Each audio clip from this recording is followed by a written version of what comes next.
नमस्कार, स्वागत आहे आपले जागृती न्यूज चॅनलमध्ये। बातमी आहे मुडशिंगीहून। हातकणंगले तालुक्यातील मुडशिंगी येथे हनुमान जयंती मोठ्या उत्साहात साजरी। चैत्र शुद्ध पौर्णिमेला अंजनी मातेच्या पोटी हनुमानाचा जन्म झाला, त्यामुळे या दिवशी हनुमान जयंती साजरी केली जाते। या दिवसाचे औचित्य साधून मुडशिंगी गावचे जागृत ग्रामदैवत हनुमानाची जयंती लोकोत्सव म्हणून साजरी केली जाते।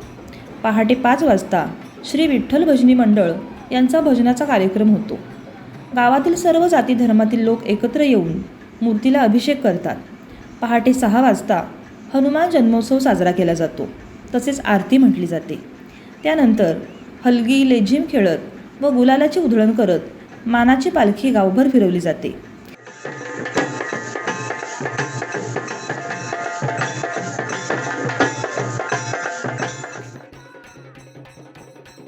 संध्याकाळी महाप्रसाद केला जातो। हनुमान जयंती झाल्यानंतर येणाऱ्या गुरुवारी हाजी बाबा हजरत पीर या देवाच्या उरुसाला प्रारंभ होतो। पहिल्या दिवशी गंधरात व दुसऱ्या दिवशी मुख्य उरूस भरवला जातो। गेल्या कित्येक वर्षांपासून या परंपरेचे पालन केले जाते। पाळणे, खेळणी, खाद्यपदार्थ या दुकानांची रेलचेल असते। माहेरवाशीण मुली आवर्जून दर्शनासाठी येतात। अशा तऱ्हेने शांततेत उरूस संपन्न होतो। मुडशिंगीहून प्रतिनिधी निवास चौगले।